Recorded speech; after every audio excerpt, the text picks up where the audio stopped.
4:30 p.m. on June the 3rd. This is the Forest Lake Airport Commission meeting. Item number 1 on the agenda is roll call. Mr. Schmidt, would you please take roll? Yes. Mr. Dahlbeck? Not present. Mr. Husnick? Here. Mr. Munson?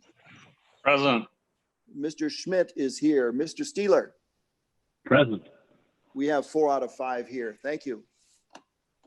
Okay, the minutes from the March 4th meeting, are there any additions or changes from those minutes?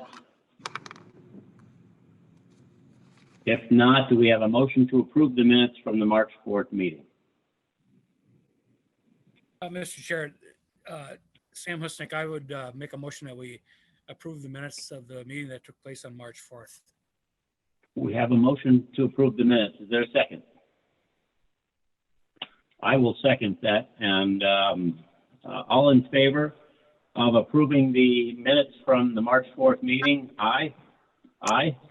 Aye. Aye. Is there anyone opposed?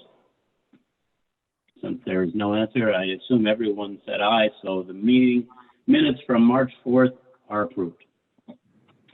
We'll move to number 3 on the agenda, Bolton and Mink. I will turn it over to Silas.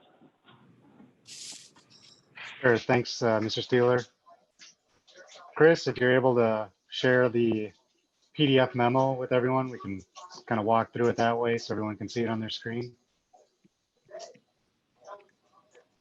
All right, so kind of on the first item here for the runway taxiway apron and taxi line pavement rehab project.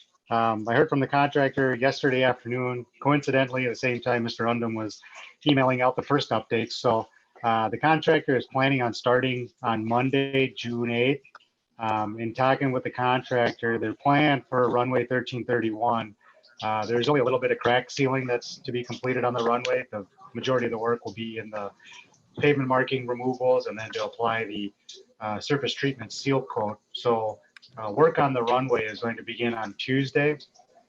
So on Tuesday, they'll come in, remove the pavement markings, complete the crack sealing, and then with this type of seal coat, we're required to put test strips down to ensure that there's adequate friction obtained. Anytime you put a seal coat down, the friction is going to be reduced as the runway, and there's the specification only allows for a certain level of reduction in friction. So the contractor, to achieve the friction, they do different application rates of kind of the sand mixture with the oil content. So Aztec will put, probably 6 test strips down of varying application rates and follow up on Wednesday and then test them all to see which application rate is going to work the best. And then their plan is on Wednesday to actually complete all the seal coating on the runway, and then from there they'll move to the other pavement areas. I know Mr. Undum had asked earlier kind of what the closure period for the runway would be. So right now I would definitely say, Tuesday, June 9th through Wednesday, June 10th. I know there's an email listing of tenants that Mr. Undum will distribute that information to, but I kind of wanted to bring it to the commission first to see if anyone knows of anything for sure that would restrict the contractor from closing the runway next Tuesday and Wednesday. I'm not aware of anything. I don't know of any, just of my one vote. That's all I can tell you. Okay, well, that's good to hear. I know there'll be notice going out from the city to let tenants and everything know. There's a possibility that they may need to come back on the runway on Thursday if they aren't able to get the seal coating complete on Tuesday. But in talking to the contractor, they're pretty confident that the test strips pass the specification requirement. They'll be able to get at least the runway sealed up on Wednesday. And then the rest of the project is crack repair, primarily in the hangar taxi lane areas. And then the seal coating in those areas will be completed after the runway. So there may be some periods of time where they'll be working kind of down your hangar taxi lane, things of that nature. When they're completing crack repair and the runway's open, there's no issue taxiing out and getting onto the runway. The seal coat cures pretty quickly, but if we get some temperatures like we have this week where it's in the high 80s, 90s, it takes a little bit longer to cure since it is an oil base. So we'll make sure we'll have a representative on site that we'll be available if any pilots or anyone's got questions about whether they can head out. But the good news is talking to the contractor, they're going to try to hit this project hard. So our hope is they'll be able to get the project done in less than the 10 days that we had specified. So once the seal coat cures, they'll come back and put the pavement markings down. So I'll work with Mr. Undum to also make sure there's a note issued for the interim that non-standard markings on the runway. But pretty good that the project will be starting next week, and kind of wanted to see if anyone had any specific questions about the project before they get started.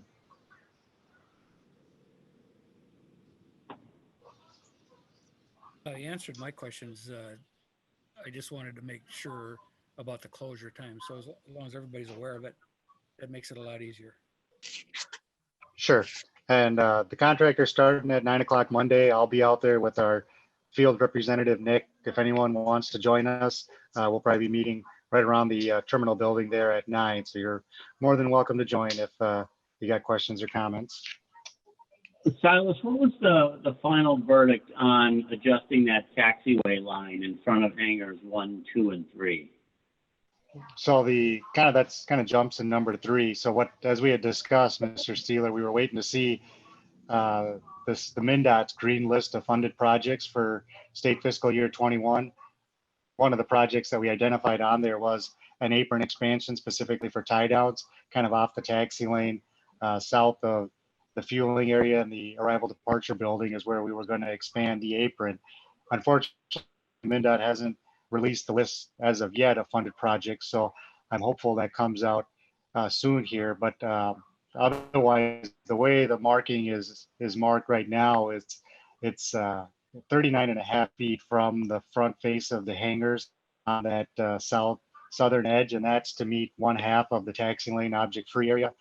There's nothing saying we couldn't move it a little further south, but I want to see if that apron expansion for tie downs was going to get funded, because if you move the pavement marking for now and then you construct the apron expansion, then we're going to have to revise the marking again. I know I'm verbally trying to explain it. Does that make sense I know Mr. Steeler has seen the layout, but maybe some of the other commissioners may have questions. The reason I bring this up for the other commissioners, it was brought to my attention by the folks at Hangar 1 and Hangar 2. And they were asking, since that taxiway currently is wider in front of their hangar, if the yellow taxi line couldn't be pushed closer to the grass. But I understand what Silas is saying, that if this apron expansion gets accepted and approved, and then if we move that line ahead of that being approved, then that line might be in the wrong location at that time. So we kind of stuck where it is, I guess. Any other questions? Sure. All right, kind of on to number 2, the master plan and ALP update. If you recall, it seems like a long time ago, March 4th, we actually got to meet in person and go through kind of the second update meeting for the master plan. Kind of the primary focus of that meeting was to kind of go through the facility requirements that Chris kind of worked through to determine, what features based on the user surveys that were received seem appropriate for Forest Lake. And then at that time, we also showed, 3 different building area alternatives and 2 runway alternatives. So kind of following up kind of this update here, we'll be going through kind of update meeting number 3, which is primarily to take the comments received from the Airport Commission and review kind of 2 different alternatives that we've put together based on the comments received from the commission, and see if we can move forward with selection of a preferred alternative to then submit to MnDOT for review. I believe John Fleming with MnDOT is on the line, so we'll get him more involved when we talk about the master plan update. So I won't talk too much about that right now. And then kind of the third thing is kind of the capital improvement program. As Mr. Steeler mentioned, we're looking, one of the projects that was put on there for state fiscal year 21, which technically starts July 1st of this year, is to complete an apron expansion. It says 100 by 25, but it actually is 100 by 60. I apologize for that typo. A 25-foot wide apron expansion isn't going to be sufficient for tie downs, but the cost estimate there is correct for that pavement. So you can see the 4 projects that we put on the CIP for state fiscal 21 for the airport, construct these taxi lanes, extend the utilities, an apron expansion, and then, as Mr. Undum has mentioned previously, and the card reader system are going to need to be upgraded with kind of the newer technology with chip reader systems. MnDOT is still going to fund the projects at 95% state, 5% local, and we're just waiting for, like I mentioned, the green list of funded projects to come out later this month. So Chris, if you can go over to the CIP.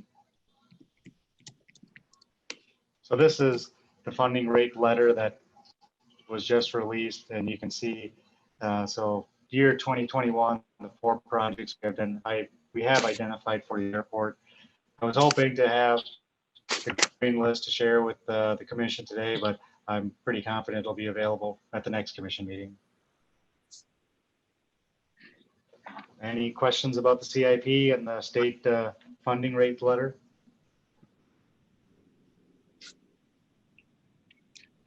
Silas, this is John Schmidt. Our next Airport Commission meeting, according to our previously submitted minutes, is scheduled right now for July 1st. So we would be meeting in a month again. Does that work for you, or does that work conveniently for us, or is that advantageous for us for funding purposes and decision purposes? Or should we stretch it out longer?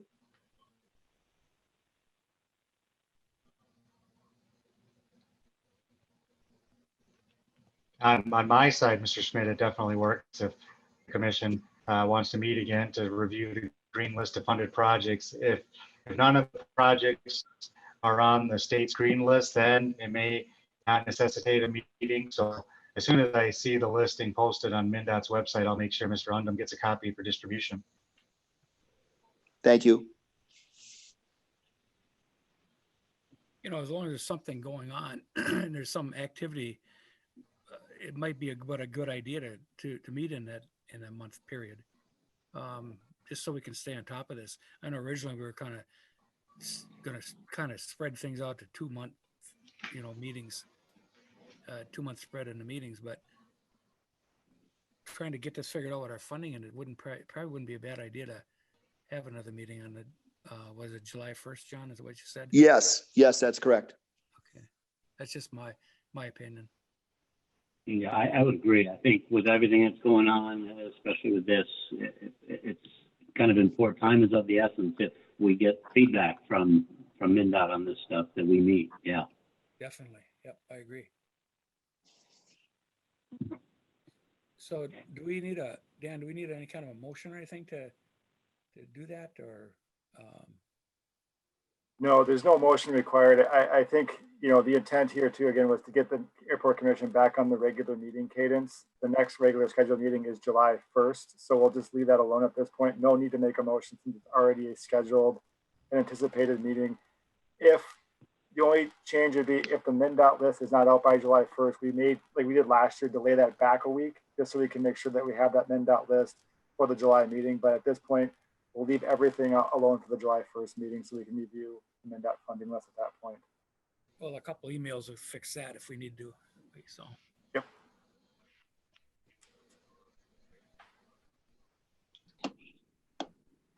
All right. Any other questions on the CIP? Nope. All right. That was all for now. Thanks, guys.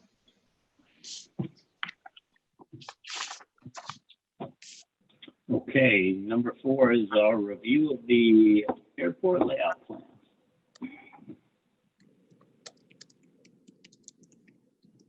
All right, so Chris has got the update meeting number 3 presentation on the screen here. I believe you guys also have copies of it. If you want to go to the next slide, Chris. So, this is the master plan study process that we've been following. As I mentioned previously, the update meeting number 2 was to kind of go through the facility requirements to kind of really identify the future facility needs based on the demand of the user surveys that we had received, and then also to kind of inventory the existing facilities that were there and kind of identify a plan for future replacement of those. Most of the existing facilities are in good shape. I mean, the one good thing about the airport is the fuel tanks were installed above ground, which definitely is a good for future maintenance of them. So the airport's in great shape with existing facilities. It's just with the demand of pilots there and people wanting to base at the airport, that's kind of where the bread and butter of this master plan update is. So we also kind of introduced the first round of alternatives analysis. There were 3 alternatives presented for the building area, kind of the north, south, and the central area, and then also 2 alternatives shown for runway extensions. One, a 300-foot extension to get the airport to 3,000 feet, and another one to get to 3,300 feet. So the purpose of this meeting is to show everyone on the airport commission the comments received from the 4 commissioners, the 2 revised kind of alternatives, and to kind of work towards the selection of the preferred alternative. If possible, at today's meeting, great. If not, it can happen at the July 1st meeting for kind of submittal to MnDOT for review.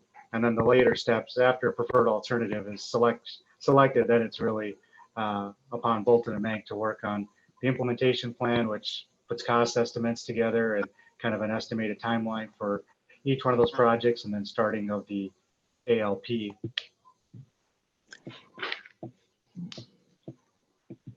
I'll go to the next slide, Chris. So I've revised the schedule slightly here based on what you've seen previously, based on the revised meeting schedule for the airport. I know June is not a month we were scheduled to meet, but we're here now to kind of review the final alternatives. And then I believe September is still a regularly scheduled meeting, because you'll have June, July, August. Well, maybe I'm mistaken there too. Mr. Schmidt, is September a meeting? Yeah, our next scheduled meetings are July 1st and September 2nd. That's what we have scheduled so Okay. far. But again, that's like Sam said, that's fluid. Just a couple of emails, we can fix that. Sure. So right now we're still on schedule. I'm pleased that the airport commission was able to get this meeting scheduled to kind of review the alternatives. Next slide, Chris. So like I mentioned, the agenda for today is just reviewing the 2 alternatives that were revised based upon the comments received from the airport commission members. I know Mr. Undum sent the revised alternatives out last week. So I know some of the airport commission members will have some comments that we'll be able to kind of talk through those here once we get to that point. Silas, I have a Next question slide, Chris. on here. One of the obstacles for any kind of extension on the runway are the wires on the southeast end of the height of those wires. Has that ever been double checked to see if that's the case, or if something we can do a little bit different there, or can we get along the way they are? Or I guess I don't know. All those wires. Yeah, it's a good. Nope. If you recall, Mr. Husnick, I believe it was 2018. It was actually identified on the CIP to put obstruction lights on the power poles there. Yeah. MnDOT asked us to actually verify that the power poles are penetrations to the runway 31 approach surface. So Bolton and Mank, we've actually surveyed those power poles. I know for certain for the existing runway length, they are not penetrations to the approach surface, so we did not light them. As we get further along as a master plan study, one of the things Chris is going to analyze is the approach surface for any future ultimate runway lengths. And being we do have those power poles surveyed, it's going to be represented graphically whether or not, if you go with a 300 or 600 foot extension, if those poles would need to either be lowered, buried underground, or obstruction lights put on it. So good question, Mr. Husnick. It's definitely something that's on our radar. Sure. Yeah, one of the alternatives that I've always asked for and presented is, if nothing else, what's wrong would be a displaced threshold, along that area. It would at least give an alternative for more runway for takeoff, for sure. Has that been discussed at all? The way a displaced threshold works, Mr. Husnick, is it's not usable length for takeoff. It increases your accelerated stopping distance available. So it's something that can be used in an event of an aborted landing or something along those lines, Right. because it's technically unusable pavement. That's where, you know, per the technical language for the FAA rises. But in this particular case, you know, Chris is going to get into more detail, but you know, we do believe it is feasible to get an extension. Okay, all right. We haven't done an analysis of the Threshold. airspace at this point yet, Yeah, but the airport is zoned, has zoning in place for a 3,300-foot runway. Right. So there are some possibilities there of actually getting the runway extension. Yeah, the argument about displaced thresholds when people. And I think, John Fleming, I think you're on the line, correct? That is correct. All I can say regarding displaced thresholds is that MnDOT generally prefers that pavement be usable. But if that was something you guys wanted to go ahead with, you'd have to have deeper conversations, probably with Rick Brunig, our safety guy. You know, it's just a matter of it just adds to the safety thing for overrun or whatever you want to call it. You know, it's still paved. I know you're not supposed to use it for takeoffs or landings, but still, it's a piece of pavement that could be used for an overrun. That seems to me a lot more desirable than that grass that we have there now. Just my opinion. Well, I'm confused here then, because I'm under the understanding that displaced thresholds are available for takeoff 90+% of the time. There's a few out there that aren't, but most that I run into are available for takeoff. They're sure used for that. That's for darn sure. But that's another story.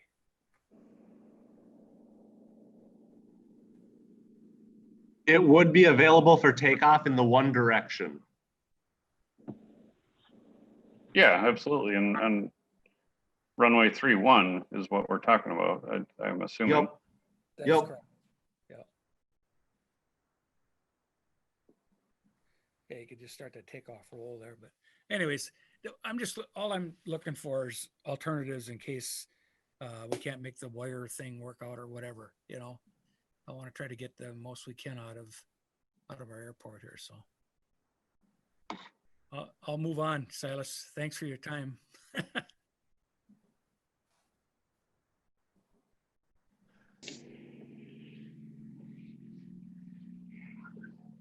All right, so I think Silas might have gotten dropped here, guys, but this is my spot anyway. So we're gonna go ahead and hop into the alternative. Does everybody still see the screen that I'm sharing here? Yes. Yes. Thank you, guys. So just a quick recap. We'll just brush over these. This is the alternatives we had looked at last time. So building out one here is the primarily T-hangers, all T-hangers on the north. We're showing the 80 by 80 commercials in the central region here. In the south, then we've got the 60 by 60s, which is real similar to the existing airport layout plan you guys had for the existing build out area here. Alternative 2 is kind of a mix on the north side of T-hangers and 60 by 60s. The central corporate area is kind of unchanged. Once again, we're showing 80 by 80s here. And then 40 by 40s in the southern portion, build out of the existing building area. So on to alternative 3. So this in the north area, we had shown the mix of 60 by 60s and 40 by 40s. Central area is similar. Once again, just the 80 by 80 commercial build out. Then in the southern area, we're showing 60 by 60s as well as one 10-unit T-hanger.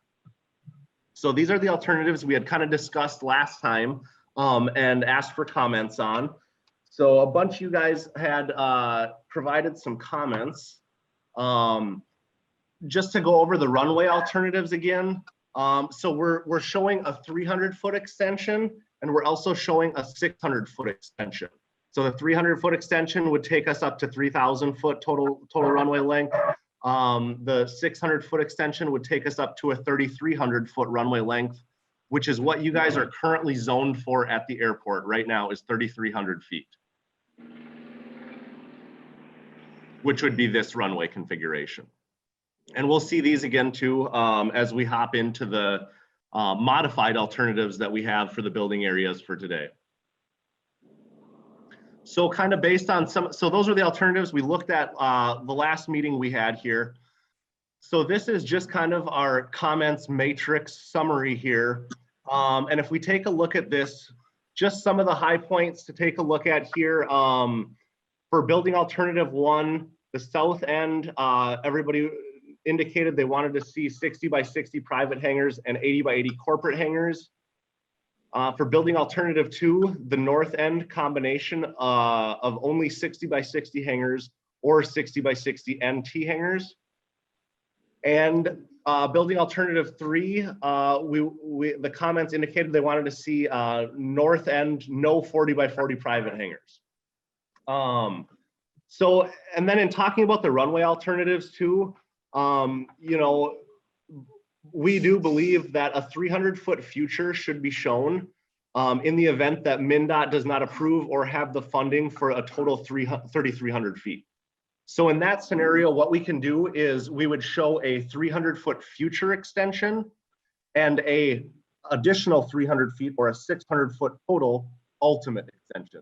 So that way, you know, if there is any funding issues, you know, we have that intermediate to get us to 3,000 feet, which will also help as far as, you know, getting up to that 3,000 feet to be able to get some of the GPS approaches and stuff in. So does anybody have any, we'll hop into the alternatives here, and then if you guys have any questions or comments, we can go through it all. So based on the comments, we've come up with 2 building area alternatives. So alternative 1 here is showing the north section only 60 by 60 hangars. So we've filled the entire north section with 60 by 60 hangars. We've added some vehicle parking up there. And if you take a look here, you see the trapezoids off each end of the runway. So we've got a whole bunch of trapezoids here, and they mean different things. So if we look at the red outline here is actually the MnDOT safety zoning. Did somebody have a question? Oh, sorry. So we see the MnDOT safety zone here, which is going to be our zone A. That's equal to 1/3 of the runway, 2/3 of the runway length. I'm sorry, and follows the approach surface out. So this is based on your current zoning, which is zoned for a 3,300-foot runway. If we also see inside of here, we see the blue trapezoid, which is kind of hidden under the red trapezoid there, but we see it cutting across here. So this is going to be our future MnDOT clear zone.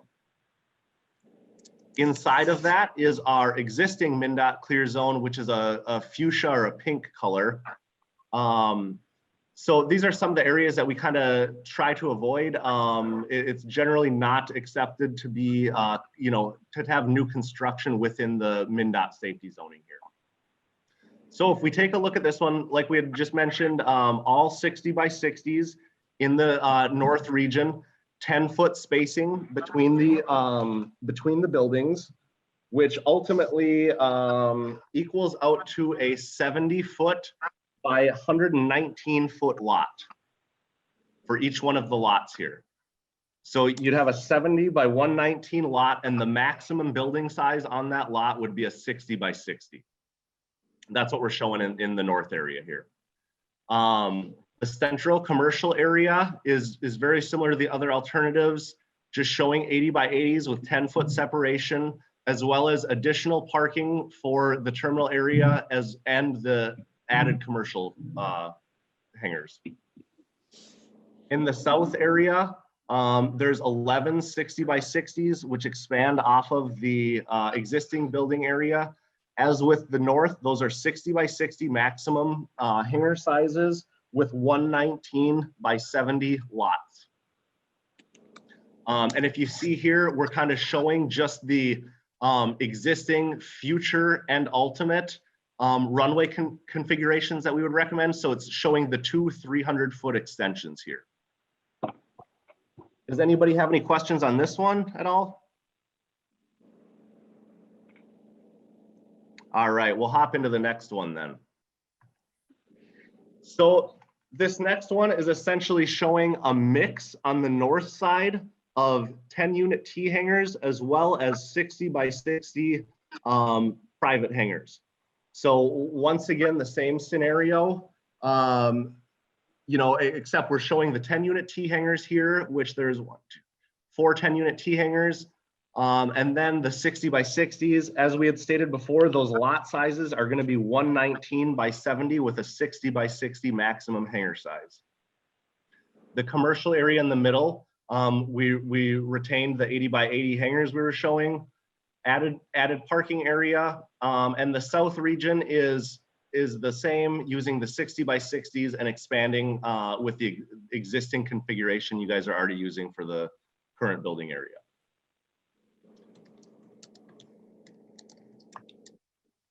So like just the summary on these. So the alternative one, the south end is 11 lots. The lot size, sorry, that's a typo on that. The lot size is actually 70 by 119. Pause for a second there, Chris. Yep. So the technical lot size that the city of Forest Lake uses is back of pavement to front of pavement. So that's where the 90-foot comes in. If you technically take it to half the taxi lane, it would be the 119.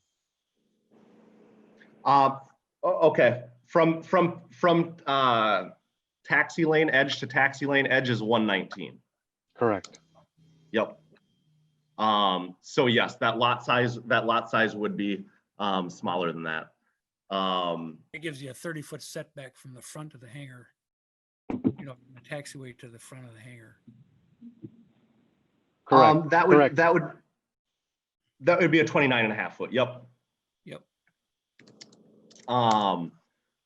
So then the north end, 53 lots on the north end. Alternative 2, the south end is once again the 11 lots with maximum hangar size of 60 by 60.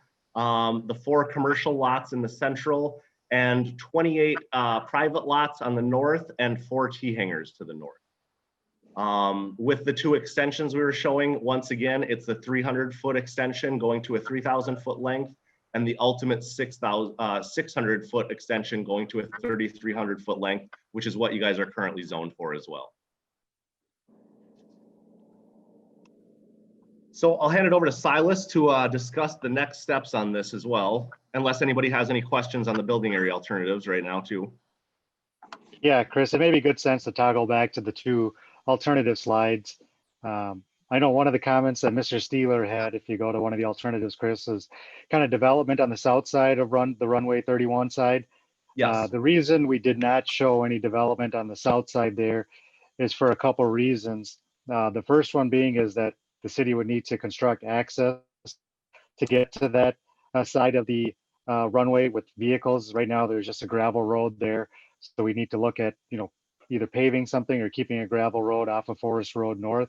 The other thing is anyone who's operating on that side then is required to cross the active runway anytime they need to get to the fueling area. And those are things that we know from just past experience that unless you absolutely need to, it's not something that MnDOT encourages for development on the opposite side of a runway where crossing is something that's going to be a regular occurrence.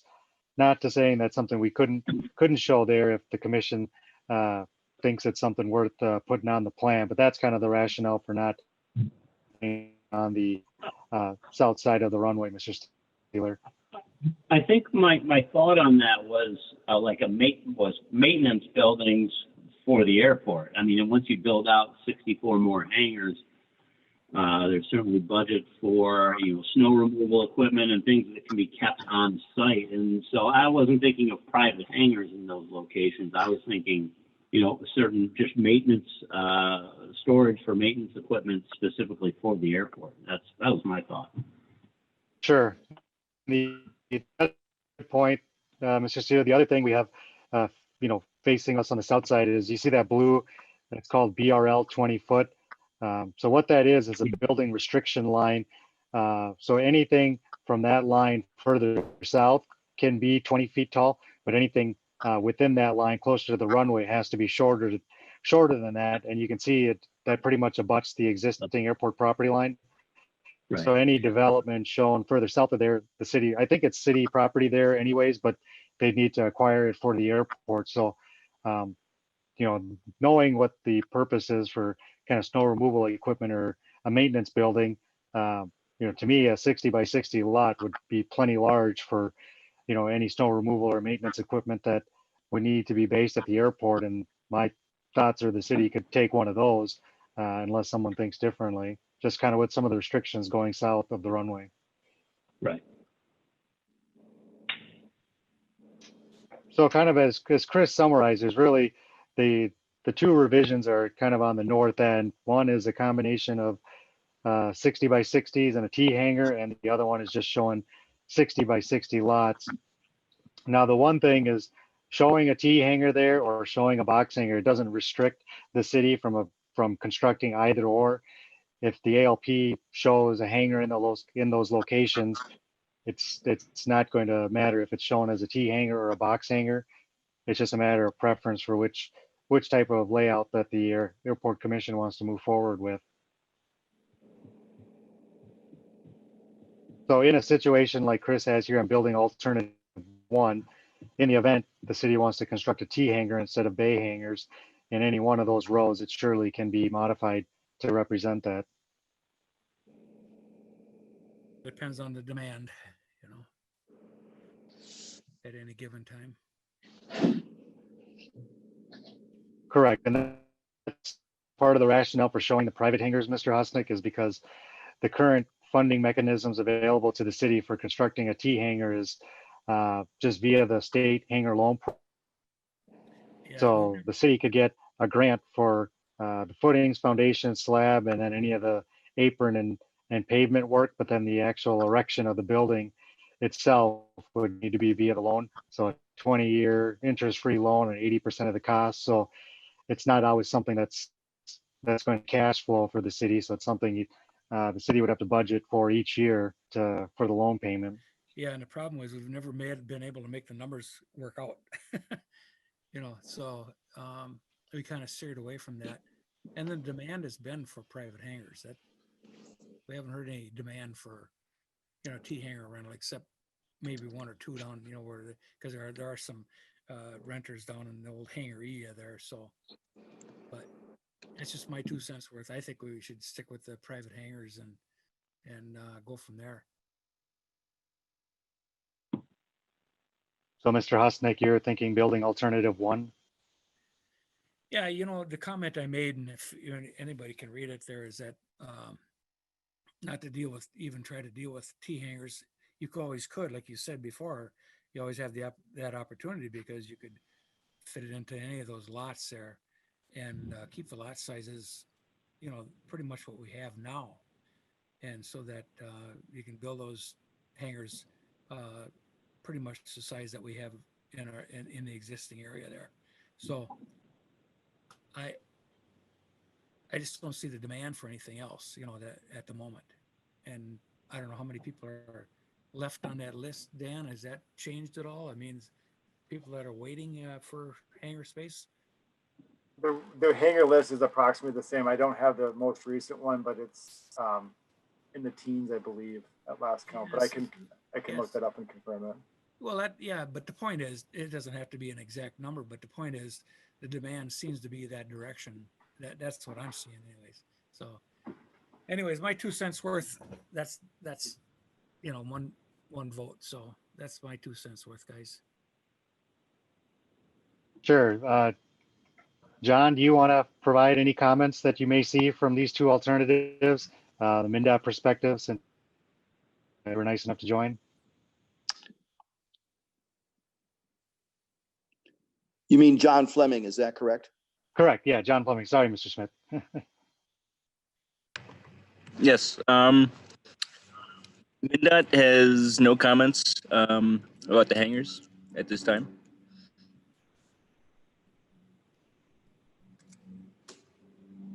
Thanks, John. Now, Mr. Smith, you and I had a conversation at the last airport commission meeting about, you may know some people, or you've heard in the past, people that want to put in a T hangar on their own and rent it out privately. Either one of these layouts doesn't restrict that. Even if building alternative one is chosen, if the city could combine the lots and rent them out as a T hangar, there wouldn't be anything restricting that. As long as it's shown as a hangar area on the ALP, it wouldn't require any modifications to that fact. That sounds good.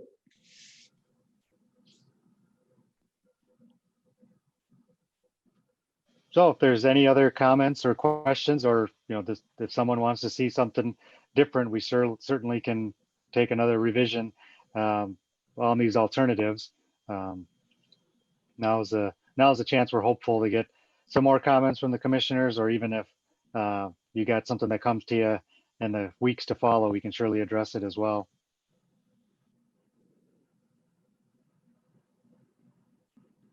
No, I just appreciate all your hard work, Silas. Thanks. Well, I appreciate it, Mr. Hosnick.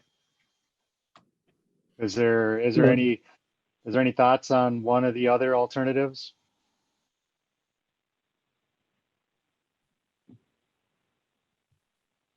Do we have to have a vote, Silas? Do you want us to give you some direction and vote on either one of the alternatives, or does it matter that much? Oh yeah, I mean, before we can start, drafting the ALP and then putting the narrative report together, we have to pin down what the preferred alternative is. So we narrowed these two options. I mean, we know what we're doing on the south side in the central area.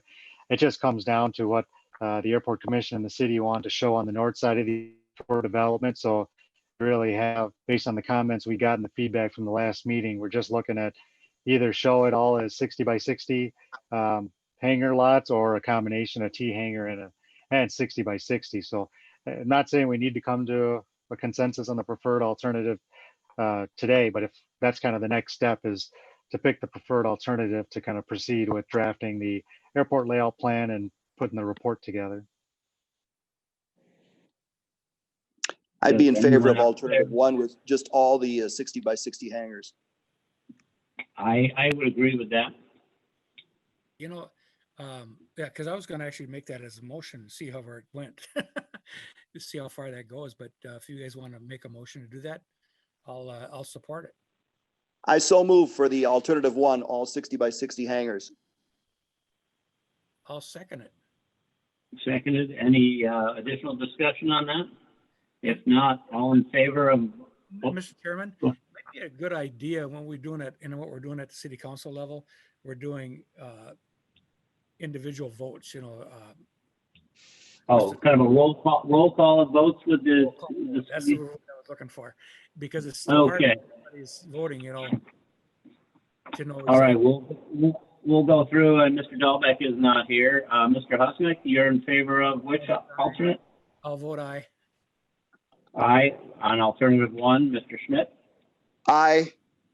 Aye on alternative one. Mr. Steeler votes aye on alternative one. And Mr. Munson? Aye on alternative one.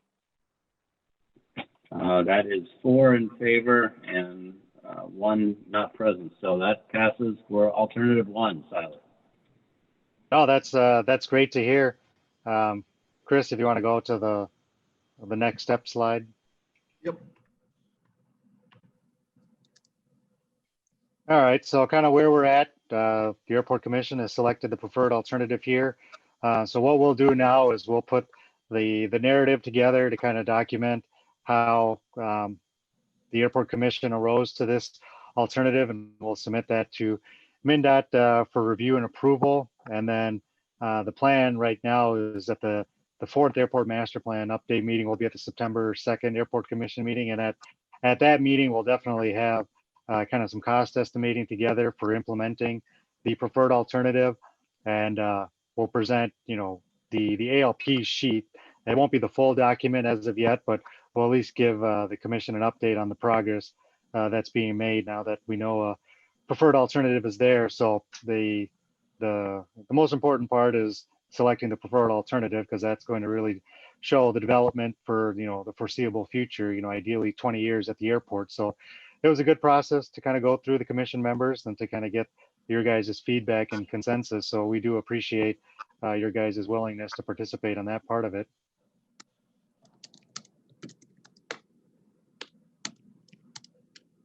Anything And if else we there's- need to take care of on this today? No, that was all at this point, Mr. Steeler. Okay, that's